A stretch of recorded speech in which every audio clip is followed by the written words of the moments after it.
이와 같이 하시리라. 아멘. 오늘 말씀은 용서에 대한 우리가 너무 잘 알고 있는 일반 달란트 빚진 자에 대한 말씀입니다. 베드로가 관련된 이 이야기를 예수님께 질문을 하죠. 형제가 나에게 죄를 범하면 어떻게 용서를 하면 좋겠습니까? 7번까지 하면 되겠습니까? 라고 말합니다.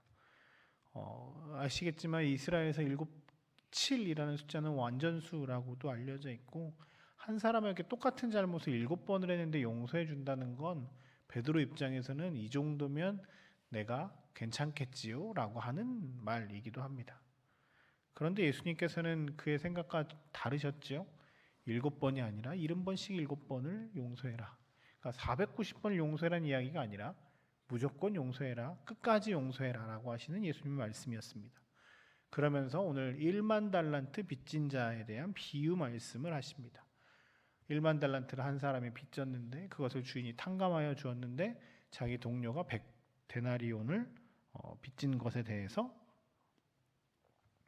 감옥에 이렇게 가두었다가 주인이 이것을 듣고 1만 달란트 빚진 자를 감옥에 다시 가두고 결론적으로 35절처럼 형제를 용서하지 아니하면 아버지께도 너를 이와 같이 하실 것이다 라고 하는 말씀입니다. 오늘 말씀에서 분명하게 주시는 메시지는 두 가지 정도입니다. 첫 번째, 우리가 완전한 죄인이라는 사실입니다. 우리가 이스라엘 숫자를 조금 잘 알면 더 확 들어오는데요. 1데나리온이 아시다시피 군인들이 그때 받았던 하루 일당 정도였습니다. 그러니까 그냥 쉽게 설계하면 10만 원으로 치면 이 사람이 자기 동료에게 빌려준 것은 100데나리온이니까 10만 원으로 치면 1000만 원 정도 되는 거죠. 꽤 큰 돈입니다. 100데나리온도 꽤 큰 돈을 이렇게 빌려준 거고요. 1만 달란트는 6000데나리온이거든요. 그러니까 우리로 치면 6조 정도 되는 돈입니다. 별로 안 놀라시는 거 보면 6조 정도는 다 이렇게 있으시죠. 한 사람이 왕한테, 그러니까 주인한테 1만 달란트를 빚졌다는 건 이 시절에는 이렇게 말이 안 되는 이야기. 돌려 이야기하면 이 주인에게 종은 목숨을 그냥 이렇게 1만 달란트를 개인이 어떻게 빌릴 수 있는 돈이 아니라는 사실입니다. 어떻게 해서도 6조를 갚을 수가 지금도 그렇지만 이 시절에도 말도 안 되는 거죠.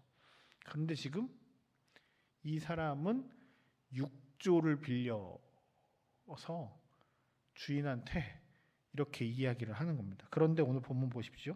갚으라라고 했더니 26절에 보시면 그 종이 엎드려 절하며 이르되 내게 참으소서 다 갚으리이다. 이게 주인 입장에서는 거짓말인 거 알까요? 모를까요? 그냥 하는 말이라는 거 압니다. 한 사람이 개인의 능력으로 갚을 수 있는 돈이 아니라는 것을 왕은 알고 있습니다. 나중에 보면 아내를 팔고 자식들을 팔고 재산들을 다 팔아서 갚으라라고 이야기하지만 주인도 알고 있습니다. 이 사람이 아내를 팔고 뭘 팔고 다 팔아도 이 1만 달란트를 해결할 능력이 있는 사람이 아니라는 것을 알고 있습니다. 오늘 이 배우의 핵심은 우리가 천국 백성이 되는 것에 있어서 하나님의 나라에 은혜로 들어가는 것에 있어서 개인의 능력으로는 들어갈 수 없는 존재라는 사실을 말씀하고 있는 겁니다.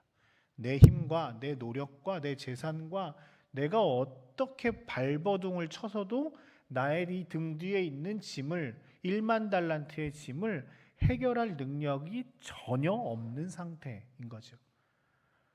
바울은 오늘 그래서 스스로를 디모데전서에 보면 나는 죄인 중에 괴수입니다 라고 말합니다.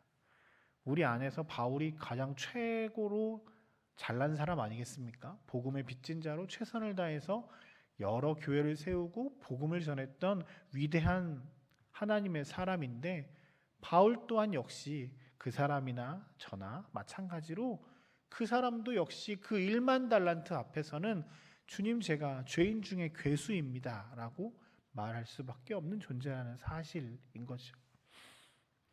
우리는 우리의 잘남을 자랑합니다. 어른들은 자신들의 전성기에 대해서 내가 라떼는 이렇게 했어라고 하며 자신의 자랑을 자랑하고, 젊은 사람들은 지금 내가 무언가를 한다, 할 수 있다라는 것들을 호기롭게 이야기합니다. 사람은 자기의 자신을 드러내고 싶어 하지만 성경에서는 개인의 인간이라고 하는 존재에 대해서 뭐라고 이야기하냐면 자신의 힘으로 아무것도 할 수 없는 존재라는 사실을 인정해라 라고 말합니다. 우리가 이 앞에 나와 있는 것, 하나님께 나와 있는 것, 내가 나온 것이 아니라 하나님의 전적인 은혜가 아니면 절대 나올 수 없는 존재입니다. 아무리 발버둥 쳐봐야 뭔가를 할 수 없는, 우리는 1만 달란트 빚진 자, 이 구렁텅이에서 헤어나올 수 없는 존재라는 사실을 기억하라고 말씀하십니다. 그 인식 앞에 오늘 두 번째 말씀입니다. 그 무엇도 우리를 하나님의 사랑에서 끊을 수 없음을 기억하라는 겁니다. 주인은 굉장히 요즘 표현으로 쿨하게 6조 1만 달란트를 그냥 다 해결해 줍니다. 하나님의 전적인 은혜와 사랑이 우리를 구원하신다는 사실을 기억하라는 겁니다. 내가 아무것도 아닌 존재인데, 혼자 이 힘으로는 이겨나갈 수 없는 존재인데 하나님의 은혜로 말미암아 우리가 탕감받았다, 구원받았다, 이 사실을 기억하라는 겁니다. 오늘 본문에 보면 불쌍히 여김이라는 표현이 있잖아요. 불쌍히 여겨서 그걸 구원해 줬는데 라는 33절입니다.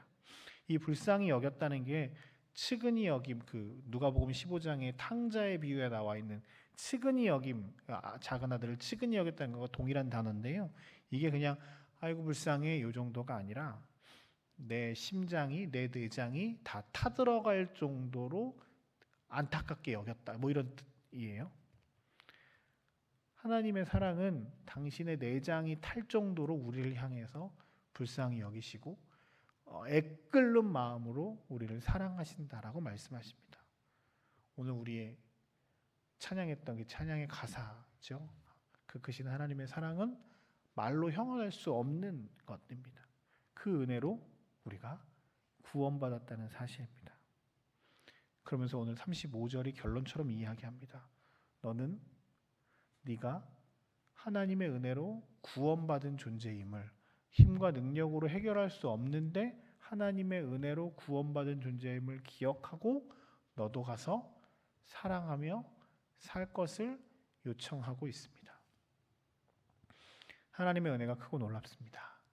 우리가 우리 된 것은, 나의 나 된 것은 전적인 하나님의 은혜입니다. 그러기에 우리가 사랑하며 살아야 합니다. 말씀으로, 율법으로 그것들을 지키며 사는 것이 아니라 1만 달란트 빚진 자임을 기억하고 하나님의 은혜로 우리가 다시 살아났음을 기억하고 오늘 은혜를 전하며 살라는 것이 오늘 주님의 말씀입니다. 이 말씀이 오늘 저와 여러분들에게 임하기를, 이루어지기를 주님의 이름으로 축복합니다. 함께 잠깐 기도했으면 좋겠습니다.